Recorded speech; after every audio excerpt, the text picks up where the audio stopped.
New Thought Media Network. We are a global broadcast network of positive music, media, and entertainment, inspiring humanity's evolution along the journey of enlightenment and creating a world of love, peace, empowerment, and prosperity for all. New Thought Media Network. Positively inspiring.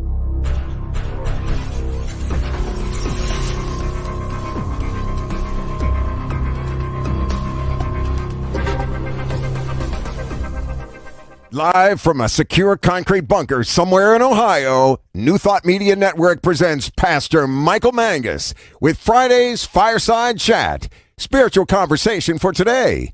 Here he is from the secret radio room, surrounded by thousands of watts, Pastor Michael Mangus.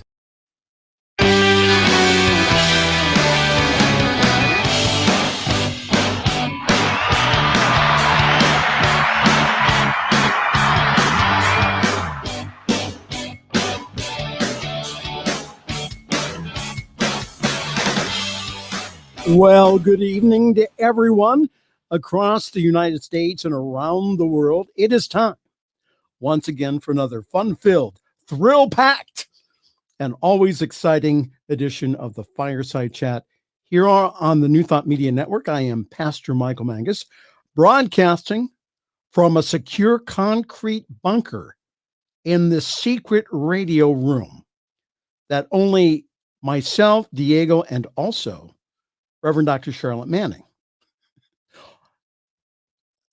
Those are the only two people I've told. I may tell Reverend Dr. Raymont tonight, but again, he may have to go through the secret initiation. But we have a wonderful show for you this evening. Please feel free to interact with us. This show is two-way by posting your comments below here on Facebook. And again, if you just want to write me a letter, just tell me that you're watching or listening to the show. Again, contact me by email, please, at pastormichaelmangus@gmail.com, pastormichaelmangus@gmail.com. The purpose of our Fireside Chat is this: to talk about contemporary issues from a New Thought perspective. And as I keep saying here, I want us all to have a new thought about what is going on around us, not only here in the U.S., but also around the world. As I rattle the paper, so I went down the hallway past programming to the legal department, which is the offices right before engineering on the right-hand side. And I went in there to ask them a question, and they said, shh. Here they had on all the monitors the impeachment trial from the Senate. So they're all watching. All right. So they said, send us an email and get out of here. But they did send me an email that said, please read your disclaimer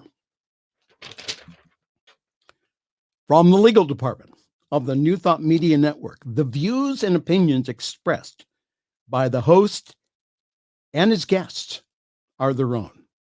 They do not represent the views and opinions necessarily of the New Thought Media Network, Centers for Spiritual Living, Reverend Robert, my wonderful producer Diego, or Callie, my pet cat. As they say in the 12-step recovery program, take what you like and leave the rest. And now back to our regular programming.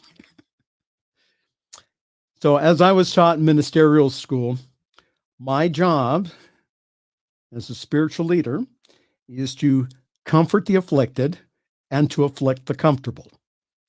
And this is exactly what this show does. So I always tell people that if something comes up during the show that makes you feel uncomfortable, maybe it's something for you to take a look at for your own spiritual growth that needs to be healed. Our special guest this evening in the second half of our show is the lead minister at the Greater Baltimore Center for Spiritual Living, the Reverend Dr. Raymont Anderson, who will share his comments in response to one of our viewers a few weeks ago. Raymont had such good comments. I said, well, I could read them, or I could just have Raymont on the show. So that's what we're doing this evening. So thank you to Reverend Dr. Raymont for being on the show tonight. So we shall have him on hopefully around 25 after. So beginning with the news here, we are still dealing with COVID-19. Hi, Tracy. Good to see you tonight here on the New Thought Media Network. From the CDC, the numbers from yesterday, total number of cases, 27 million. 229,862. The new cases since yesterday, 102,004 new cases. Cases in the last 7 days, 706,574. And our total number of deaths, including my mother, 473,699. We are currently having, a few weeks ago, we had an average of 4,000 deaths per day. It's starting to go down now to, since yesterday, we've had 3,589 new deaths. Now, my purpose in sharing the numbers here is not to make you feel bad, but for us just to be aware of what is going on around us. We are still in the midst of this COVID-19 pandemic. And there are plenty of things that we can do, both physically and spiritually, to take care of ourselves and also other people. So what you need to know from CNN,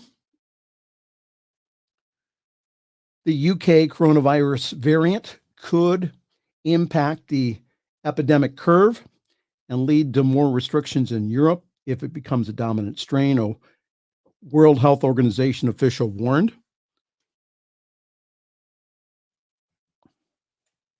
The top infectious disease expert here in the United States, Dr. Fauci, said that the country may be able to vaccinate the majority of Americans by the middle or end of summer. More states are loosening the COVID-19 restrictions, including Ohio. There is not a curfew anymore, so the bars can stay open now and restaurants until 1:30, 2 o'clock in the morning.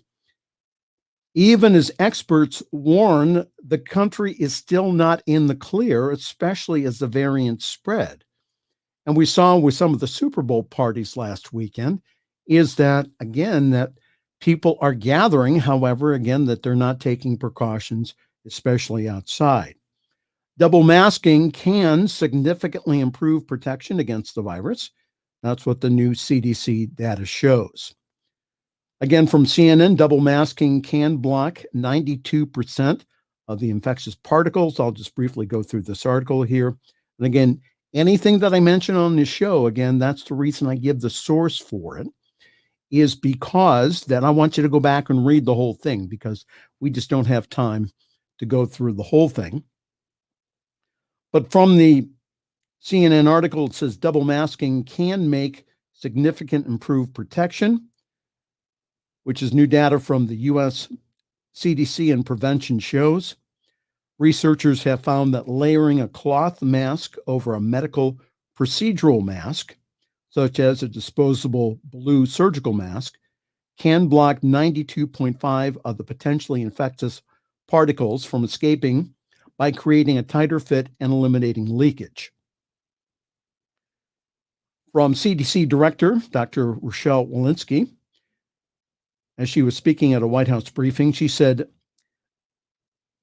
this experimental data reinforces the CDC prior guidelines that everyone 2 years of age or older should wear a mask when in public or around others in the home not living with you. Walensky also says she says that we continue to remind that masks should have 2 or more layers, completely cover your nose and mouth, and fit snugly against your nose and the sides of your face. Continuing on, it says that medical procedure masks, like the commonly seen blue surgical masks, typically do not fit securely over the face and also creates gaps, allowing unfiltered air to escape. A fitted cloth mask can act as a cinch and secure the loose medical mask in place. And this improves protection by preventing leakage of unfiltered air and particles. And it better protects the wearers and those around them. And again, what they're finding out, and again, I'll just go ahead and paraphrase this. They're finding out if you go ahead and you put knots towards the mask, what that does, again, that gives better protection using the mask. The study also found that when both an infected and unaffected sources were wearing double masks, the cumulative exposure from potentially infectious aerosols of the unaffected person was reduced by 96.4%, which is extremely good. When both people wore knotted and tucked masks alone, the cumulative exposure was reduced by 95.9%.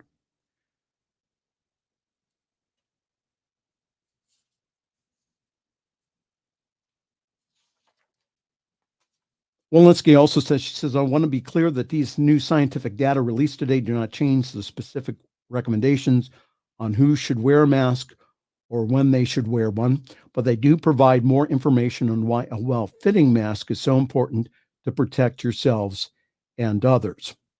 Dr. John Brooks, who is the Chief Medical Officer of the CDC COVID-19 response, who worked on this study, described the findings as new information for consumers to help them really take control of the risk.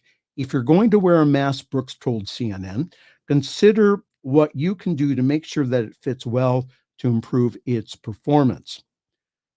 Masks become an important part of the coronavirus response when it was discovered that the virus could be transmitted by asymptomatic carriers. That's people that don't even know that they're carrying the virus. It was initially a scramble to get people to wear masks last spring, and some experts have spent the last year conducting studies providing that masks could prevent the spread of coronavirus. We never had to think about regulating cloth masks. Now, White House press secretary said on Wednesday that there is no formal recommendation that people wear 2 masks, but considering a range of options when it comes to getting masks to Americans.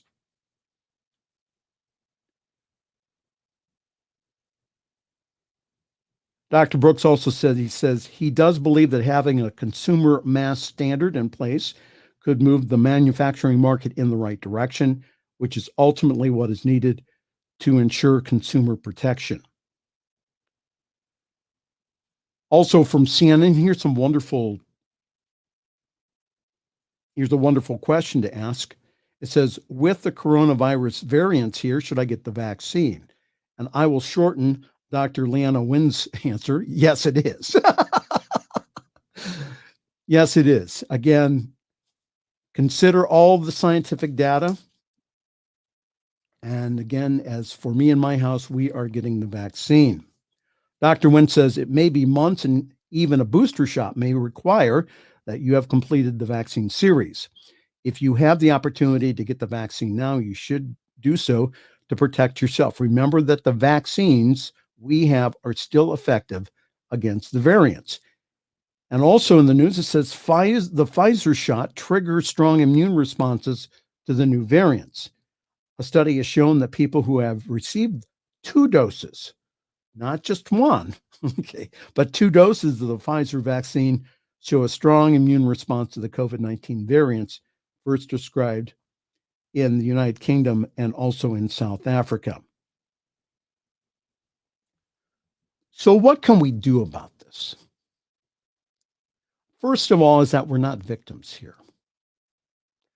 There are things that we can do here, both physically and also mentally and spiritually here, to get us through this time. As I said last week, follow the science here.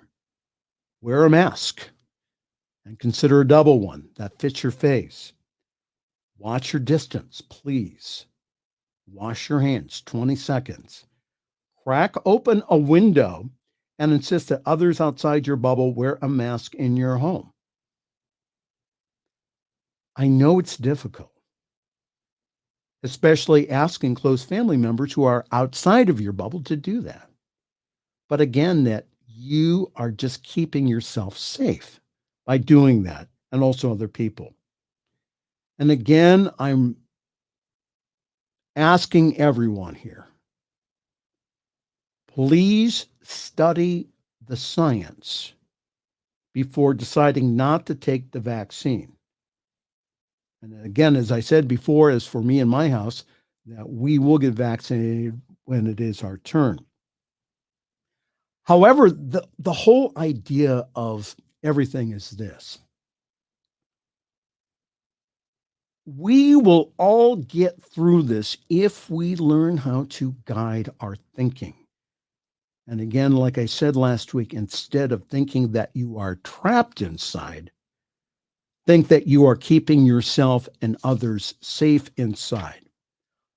Find ways to take care of yourself.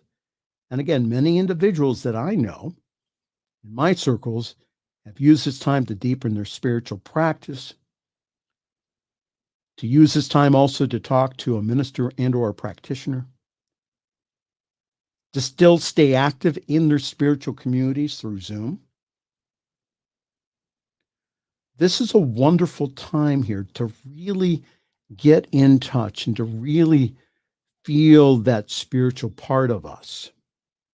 Again, instead of focusing on what you can't do, focus on what you can do, which is, again, take a walk outside, work on household projects.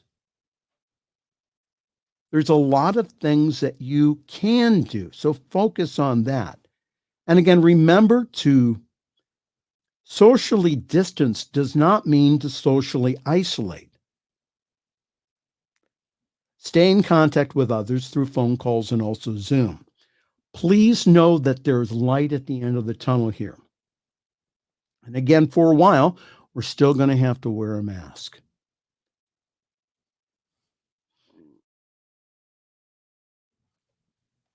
Also know that even with the vaccine, it will take a while to achieve what's called herd immunity. So again, give the vaccine a chance to work 4 to 6 weeks. But again, that the science of this, what I've read, has been very good. And again, pray with me the outcome so that we can go back to somewhat normal. I don't think that we are going to return to normal. I think that we're undergoing a very radical shift. Shift is happening here. And it has hit the fan.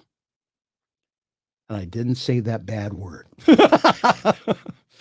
Please, for goodness sakes, please take this seriously here. We will all get through this if we guide our thinking, we watch our thinking, and again, this is a time to be blessed, not burned here.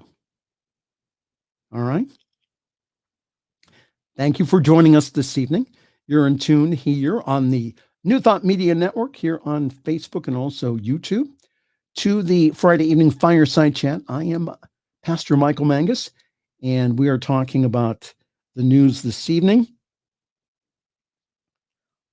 Our special guest here in about 10 minutes will be Reverend Dr. Raymont Anderson from Baltimore, Maryland. He will be speaking on a subject that we spoke on a few weeks ago. And again, his comments in the chat were wonderful. So again, I didn't want to just read his comments. I wanted him on the show. So we will talk about those comments here in just a few moments. So my producer, Diego, says, are you going to talk about the impeachment trial in Congress? And I told Diego, of course I am.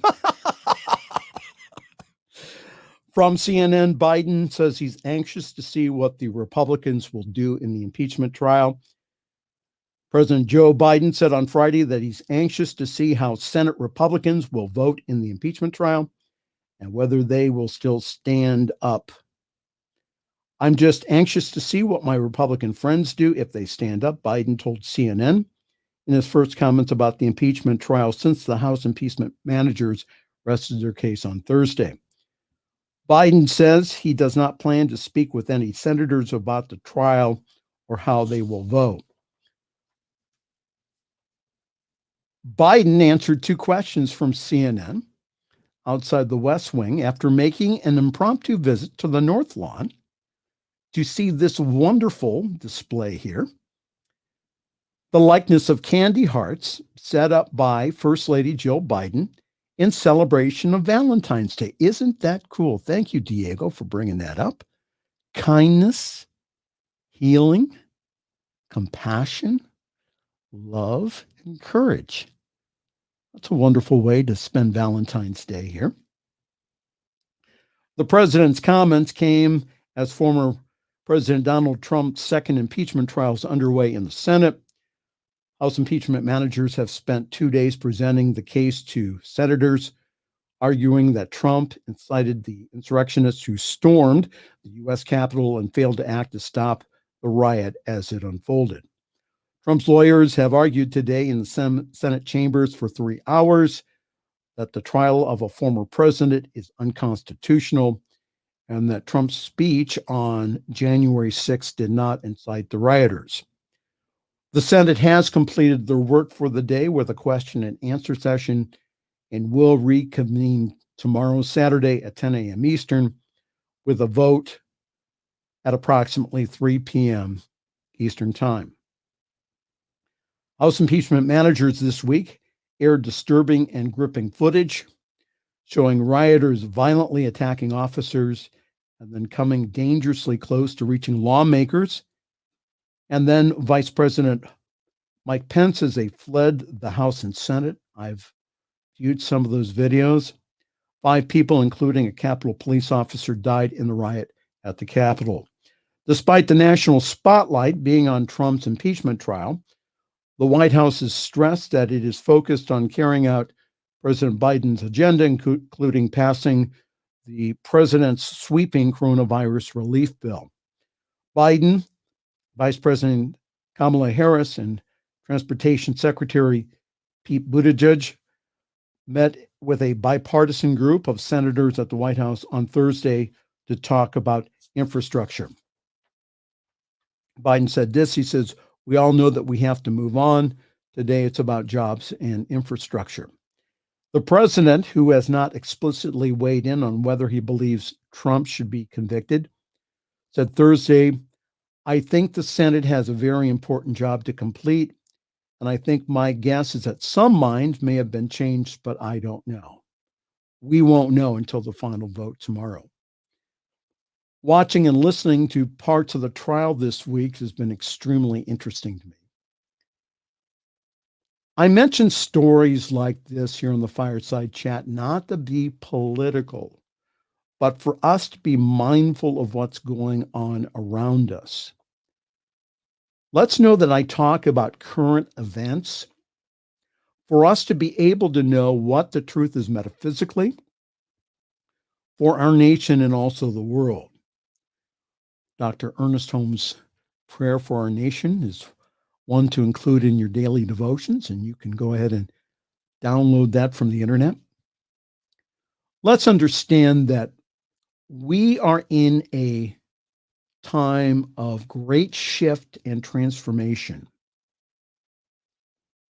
And just like the birthing process, we're glad when the baby is here, but the mother goes through an extreme amount of pain. And this past year, because that we have had to stay at home, has brought up many issues of systematic racism, the widening gap between the rich and the poor, and also inadequate health care. This is why that I have said week after week that not only must we know in prayer a peaceful world that does work for everyone, but we also must encourage everyone to raise their voices in support of women, people of color, the financially disadvantaged, and our LGBTQ brothers and sisters. When there is oppression in one group, there is oppression of all. I'll say that again. When there is an oppression of one group, there is oppression of all. Now, we can say all we want that, oh, we're one, and listen to the minister on Sunday mornings or talk to the practitioners. Oh, we're all one. So let us honor the divinity of all by praying for, treating, and also moving our feet or working for a world that does work for everyone. And I know here in a few moments, and our special guest, Reverend Dr. Raymont Anderson, will have more to discuss on that. But again, if you just wondered of what you've stumbled onto here, this is the Friday evening fireside chat here at the New Thought Media Network.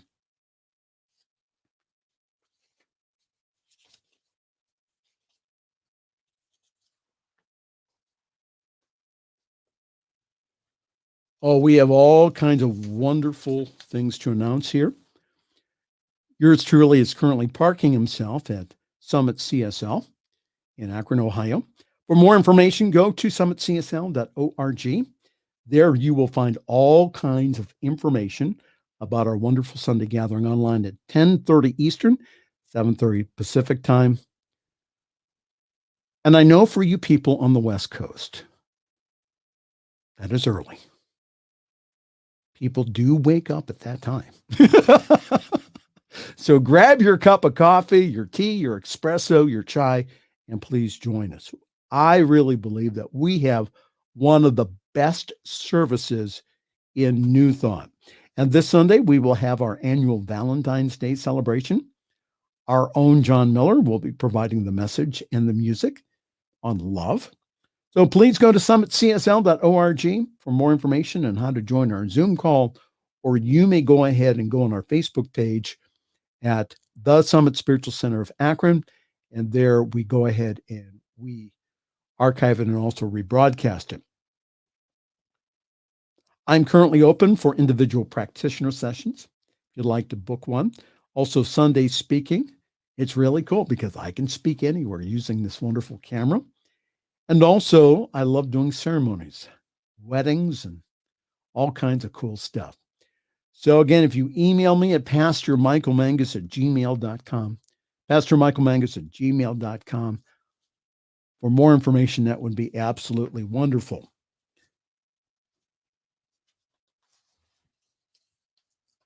All kinds of stuff happening here at the New Thought Media Network.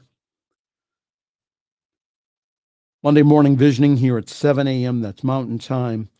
The Cosmic Prayer live from the UK with Laura Topper. And I guess she's going to risk her broadcasting career in a couple of weeks and have me on as a guest. Oh my. She's a brave woman. Laura Topper. Love her to death. That is Cosmic Prayer live from the UK. The Peace Circle is at 4 p.m. That all these times are Mountain Time. We have Mystical Writers Hangout at 7 a.m. Mountain Time on Tuesdays. Treasures from the Down with Reverend Jody at 12 p.m. Mountain Time. New Thought Today with Reverend Z and also Reverend Robert at 2 p.m. Every day we have morning prayers at 8:15 with the prayer team. We have a wonderful midweek meditation with Reverend Robert at 7 a.m. Monday through Friday, a daily sip of Spirit in Action with Reverend Melissa. That's at 8:30 a.m. Mountain Time.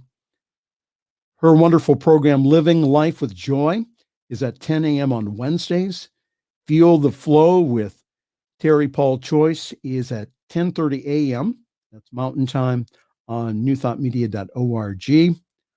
All kinds of wonderful things that we have here. Evening prayers, again, at 8:15 with the prayer team. Jersey Girl Wisdom with Reverend Dr. Michelle Wadley at 10 a.m. Mountain Time. Ministers Talking Stuff. That's stuff that hits the fan. At 7 a.m. Mountain, again with Reverend Robert and also Reverend Z. We also have a collective peace meditation, Hearts of Peace meditation on 9 a.m. on Fridays, Mountain Time. Camille Conti at 8 p.m. on the New Thought Media Network at newthoughtmedia.org. The Fireside Chat with yours truly and wonderful guests every Friday evening at 6 p.m. Mountain. This is really wonderful, the Science of Mind and Spirit lecture series at 9 a.m. We have different ministers and practitioners going through the Science of Mind textbook and then giving their thoughts and comments on it. How wonderful. Feel the Flow rebroadcast with Terry Paul Choice at 10:30 a.m. on Saturdays. And again, it's Diego Reyes with Spirit Says Sing. That's at 6 p.m. Mountain Time. All here on the New Thought Media Network. All kinds of wonderful things here. As I was talking with Reverend Dr. Raymont beforehand, again, the church has left the building. We have expanded into this wonderful world of the internet.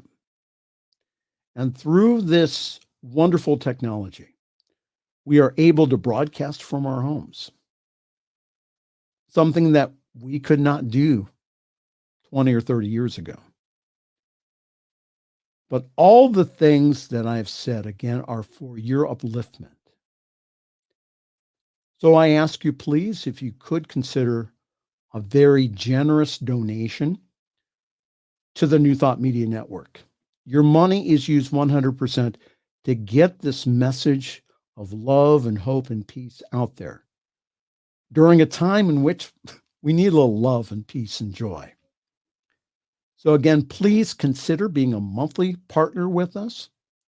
And also, if you have a church or organization that would like a rebroadcast of their program, we are offering packages that we are working with currently a couple of centers on producing their Sunday morning broadcast. If you would like to affiliate with us, again, we make it low cost to you. And we're able to do that because of wonderful people like yourself who generously support this network. Again, please feel free to make a generous donation. Your money not only, again, blesses you by the giving, but also blesses the world. All right? It's my honor to present right now our very special guest. If I spent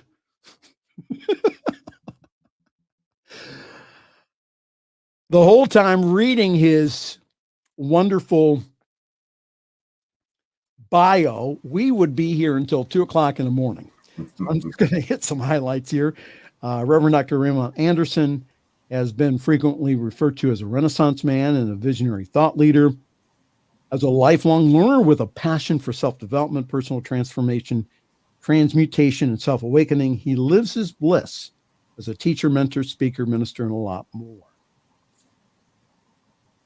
Currently, he serves as the senior minister of the Center for Spiritual Living Greater Baltimore. Within the Centers for Spiritual Living organization, he has also briefly served as one of the several commissioners on the CSL Diversity and Inclusion Committee, working briefly on the steering committee for the CSL World Ministry of Prayer. And in June 2020, during the Reimagine Summit, Reverend Dr. Raymont had the distinct honor and pleasure of being on a global panel with several esteemed colleagues in the CSL movement. All kinds of wonderful things about this. Again, currently serves on the board of the Centers for Spiritual Living Greater Baltimore. Has a very active ministry on the East Coast, again, going up and down, especially when COVID wasn't happening, but I know that he's still doing it the Zoom, going up and down the East Coast, and again, spreading his wonderful message. He has more degrees than I know to say. I just wanted to read this last paragraph because I really like this. It says, Ray continues to be ever vigilant, walking the walk and talking the talk by living as authentically and transparently as possible to honor those he loves, his father, his mother, his sons, his grandchildren, brothers and sisters, nieces and nephews, and the entire Ohana, which is Hawaiian for family. By being the change that Gandhi spoke of, Ray intends each day to live fully, freely, using each breath to serve the universal whole in love and compassion. My honor to present to you here one of my wonderful colleagues, Reverend Dr. Raymont Anderson. And there you go, sir. Honor to be with you and the community. Yes. We're about to have fun. So I wanted to have you on because of your wonderful comments that happened a few weeks ago. Right. When I read and also commented on the following post on Facebook. When I started to talk about being socially active. So this gentleman goes ahead and writes, this movement is so divisive now and hijacked by the far leftists to promote their agenda of victimism and divide. Listen to the teachers of New Thought prior to 2000. They never allowed this non-truth. Now, I responded a little bit, and he responded back. He says, thanks for the offer. I spent my first 30 years plus in religious science churches. I left with the tens of thousands who left the movement in the 90s, of which I was very active in the 90s, and I don't recall a massive shift in population. But again, like all of those who left, this gentleman goes on, we now watch or attend progressive Christian churches that actually teach mind science and use spiritual psychology that the centers or churches once did. He goes on, he says, my family lived the history of the movement. My grandmother knew Ernest and many of the teachers in the LA area. My mother spent her lunches with Bill Hornaday at Founders Church of Religious Science. I also attended New Thought megachurches in South California and across America that no longer exist. I think he was a member of Peggy Bassett's church, but I'm not sure. His next comment was this. He says, I see you are fairly new to New Thought. So let me stop there and give my own comments. I've been in this stuff for 40 years. Okay.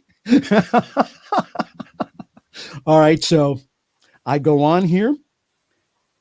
His recommendation to me was I suggest that you research how the movement grew so much during the Depression, World Wars, and through the 60s. Never did the movement or our teaching ever focus on the periods of challenge or social agenda. They stayed to the principles of divine mind and law. And then he asked me a question. Have you ever heard of Reverend Ike or Dr. Johnny Coleman, of course, who had the black mega churches? He says, listen to what they taught during the 1960s, that race was never given any attention. Listen to Ayanna Van Zandt or Derek Wells, of who I've met, who are well-known black teachers today of New Thought that don't touch the race card like you have. Your comments, Reverend Dr. Raymont.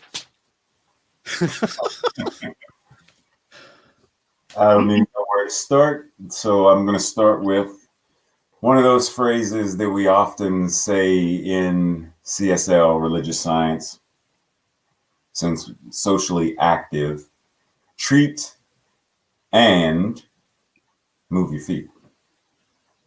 Doesn't say treat and have a seat. It says treat and move your feet. Now, that's being active. That's getting out there and acting as if that is what you have prayed is already answered prayer. Now, socially, we are a social organism. Humans are social beings. The story in the Bible of the Good Samaritan was someone who is socially active, who saw a wounded person on the side of the road, and rather than doing what everyone else that walked by did, oh, I will simply step over them. Oh, I will walk around them. Oh, I will avert my eyes. Oh, this is not my problem. Clearly, if he had done something better with his prayer or his life, or he must have attracted this, for the law of attraction works that way for him. So that's his to deal with, not mine.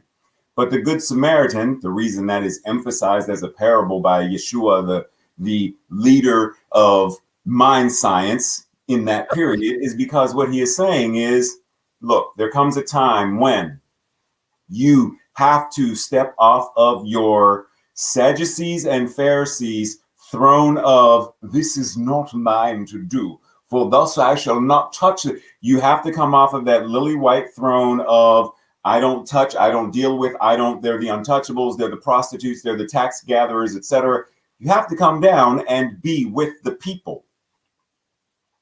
That's the lesson of the Good Samaritan, among other things, but it is be involved. And now, not only did the Good Samaritan help this individual, took him somewhere to get treatment, but paid the innkeeper to say, look, I'm getting ready to go. Here's money to make sure that his treatment can continue so that he would, because I can't stay, make sure that he gets well and goes about his business so he can live happily. If that's not a lesson of being socially active, then what we are engaged in is a teaching of spiritual masturbation. It is simply about self-enjoyment, self-growth, and that's all. And if that's the case, then there should be no centers. There's no need to gather money for tithes, to create programs for outreach, or to help the seniors, or to help, there's no need. There's no need for a building. There's no need for fellowship hall. There's no need for any of that. If it's all about I, me, and that me never becomes we, then all we're going to do is cry all the way home. So, Raymont, so how do you address individuals? And the reason I read this was because, again, I've heard comments from some of my fellow students from Holmes Institute about how their centers, the ministers do not encourage any kind of social action. They are discouraged from doing that. They're just encouraged to work on their own consciousness, like Reverend Ike and Dr. Coleman did. They're just encouraged just to save themselves. So your comments. So a couple of things. One, I was recently on Unity Online Radio and had a conversation with Reverend Galen McDowell, who was brought up in the teaching of the Reverend Dr. Johnny Coleman. And he reminded me in that conversation that she would often remind the students, you cannot, because she referenced this department store that no longer is there, but I'll use Sears as an example. You cannot go to Sears and use an affirmation to buy a dress. In other words, you have to put principle into practice in order to buy this dress or buy this car. Simply praying and that's all, that's not enough. Holding seeds in my hand and praying for them to grow, it's not enough. If I want these seeds to grow, then they must be planted in nutrient-rich soil, given sunlight and water in order for them to engage in this involution of natural law to grow. So if a minister chooses themselves not to be involved, that is their prerogative. Not everyone, because I often tell people, even during the civil rights movement, Reverend Dr. Martin Luther King Jr. knew that not everybody was going to be able to go on the front lines. Not everybody could go sit at a Woolworth counter and have hot coffee and stuff poured on them without reacting back. So What can you do? You can answer phones. What can you do? You do envelopes. What can you do? You pray. What can you do? You march with us. Everyone in the movement has that which is theirs to do. Spirit is individualizing itself in, through, and as each and every one of us. That means if someone feels it is theirs to do, to sign a petition or to visit Congress and speak or whatever it is, including join a Black Lives Matter march, if that's what they feel is theirs to do, that's theirs to do. And I, as a minister, it is not my job to discourage them from doing what they feel is theirs to do. If they are engaging in something that I feel is a dangerous practice, then of course I will advise against that as pastoral counseling and their minister.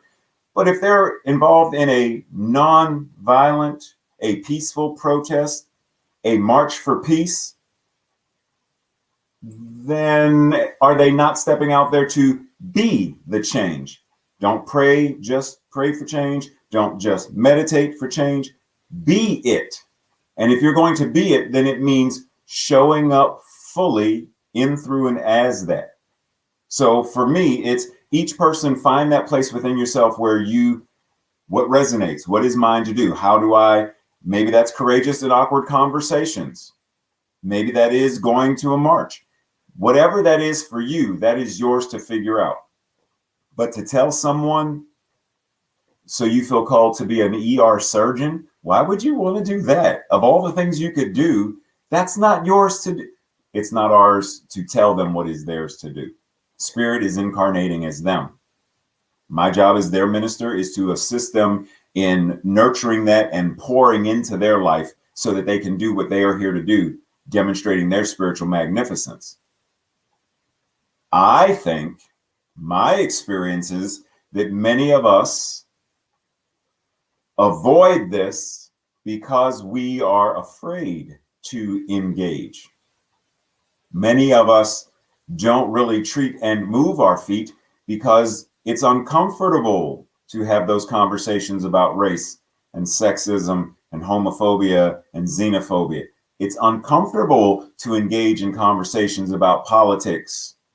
It's uncomfortable. That's why, as a culture, we say, here's a list of things that we will never talk about. Don't talk about sex. Don't talk about politics. Don't talk about religion. Don't talk about money. We have a list of things we don't talk about.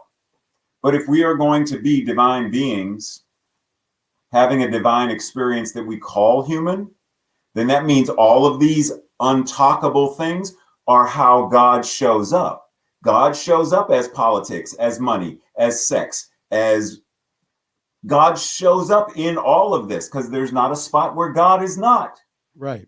So why do we not engage God at that level in all of those places? So if you're wondering what we are discussing this evening, hi, this is the Friday Evening Fireside Chat here on the New Thought Media Network. We have as our special guest, Reverend Dr. Raymont Anderson from Baltimore, Maryland. So I wanted to ask about, so this gentleman commented about, he told me to go study the history of New Thought. And so I did. And what I found out was, especially back in the late 1800s and early 1900s, Emercurus Hopkins, also Wallace Wattles, they were highly involved in the social movement. And I think that by us not having these loving conversations in our group, and see, that's one of the nice things about the fine work of the Diversity and Inclusion Committee of CSL, is it's provided opportunities for communities to be able to quit denying the elephant in the room and for us to have honest conversations about these issues within our communities. And as I said a few weeks ago, that Centers for Spiritual Living, Religious Science, we've had our share of racism within our organization that we've had to repent of. Right. That, again, that we've had to say, listen, it was not right then. Or for it to happen at all. So, yeah, I mean, okay, so first of all, Ernest Holmes says in Living the Science of Mind, in the science of mind, we do not say that everything is all right when it is all wrong, right? So we're not denying it. That's from Holmes. Holmes said that if this situation, this experience, this condition is showing up, then we're not going to sidestep it and bypass and say, that's just an illusion. We're going to address it.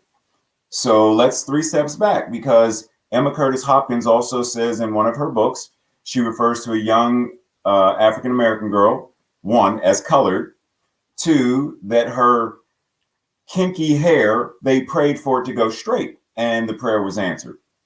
Now, today, that would not be acceptable, right? But during that time period, it was normal to, 1, refer to her as colored, and 2, to even dare to say, we'll pray for her hair to be made straight. Why does it need to be made straight? Because then that implies that her natural African-American hair being kinky is wrong. Then in another place, same book, she refers to someone as a Kaffir, which is a South African word for nigger. That would not fly today either. So just because we exalt people of the past, I mean, we exalt people in unity, but the Reverend Dr. Johnny Coleman was not permitted to stay on campus during the time that she was a student there and working towards her ordination because it was segregated. And it wasn't until many years later that unity came back and repented of or atoned for that, right? But why did they not? Because it was the law of the land. Today, we have a different law of the land. There are many things that are interplayed today, even within our own movement. It wasn't that long ago that a group of ministers would not unanimously say, we as a movement will engage in marriage equality and marry LGBTQ folks. That wasn't that long ago. It's only been recently that that's even become something where we're engaging in the conversation more. And if prayer was enough, since we're going to talk Emma Curtis Hopkins, Ernest Holmes, Charles Murdo Fillmore, and Troward, name every single trailblazer of the movement of New Thought. You can go back to Phineas Parkhurst Quimby and way back. I don't care how far you go back. If all it took was prayer, then why are we still wrestling with these issues today? If they had the consciousness to fix it, then why is there still racism, sexism, homophobia, xenophobia, etc. today? Why are we still, many centers, struggling financially? If their prayers were enough, no movement, no social engagement, no action, just pray, do your own work. They did their work. Emma Curtis Hopkins was the teacher of teachers. Hundreds of people, hundreds, possibly thousands of people that she influenced and taught. If they were enough, then why are we not already in a world that works for all, where all of this thing, poverty, homelessness, etc., education, no child left behind shouldn't even be a phrase. But we have it as a phrase because we know that there are some children who are left behind. So if we're going to do the work, see, one of the things that where we're missing this is we don't talk about, like you said, the elephant in the room. We don't really practice principle to the degree that we could, because it's easier to cotton candy, glitter, unicorns and rainbows, magic, this whole idea of, what do we call it in law of attraction? Princes, parking spaces, and palaces. It's all about manifesting I, me. What do I want? What do I need? We are so inwardly focused that it's what we used to say when I was a fundamental Christian was, you are so heavenly focused, whatever, that you're no earthly good. But it also says in scripture to be in the world, but not of it. Bring that consciousness of universality, oneness, the infinite magnitude of what it means to be open at the top and demonstrate it. One of the reasons Reverend Ike and the Reverend Dr. Johnny Coleman and folks like them in their congregations did not speak about certain things the way we're addressing it is because it's not the same conversation. I do not have an addiction, never had an addiction to alcohol. If I have a conversation with someone who has or is currently in that condition, it's a different conversation. But if I'm having a conversation with someone who, like me, doesn't partake, has never been addicted, we can talk about alcoholism, but it's a different conversation. Now, if I am someone who is in AA, in an AA meeting with other people in AA, then it's a different conversation. Our experience of the situation and the condition is different. We use different language in much the same way that if you go to your physician and you complain about this, you're going to call it your shoulder. But your doctor, when talking to other medical professionals, will say something about the deltoid, the scapula, the clavicle. They use different language. So in a predominantly Black church, it's a different conversation.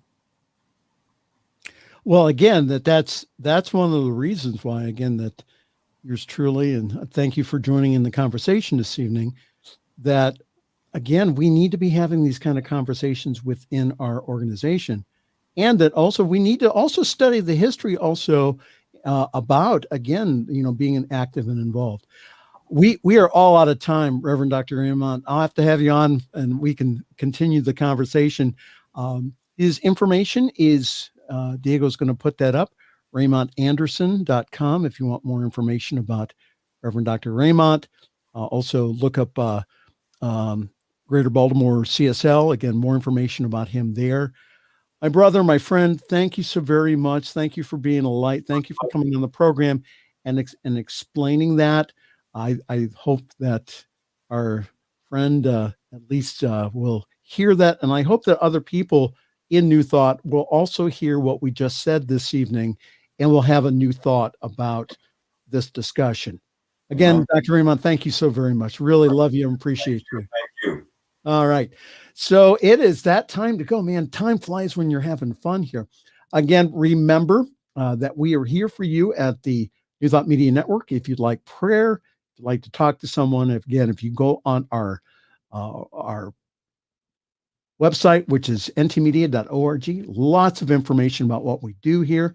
And again, join us on Sunday mornings at Summit CSL. We have a wonderful program for Valentine's Day. Happy Valentine's Day to everyone. Let's truly practice the love that myself and also Raymont talked about this evening. Let's practice that love towards one another. Let's see the divine in each and every person, no matter what their race, creed, or color. From all of us here in Akron to all of you, this is Pastor Michael Mangus wishing you a wonderful week.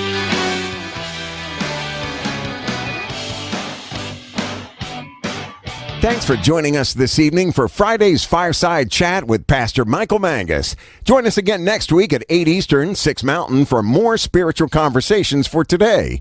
For more information and replays of past shows, please visit the New Thought Radio and Media Network's Facebook page. Until next week, may God bless you richly and abundantly.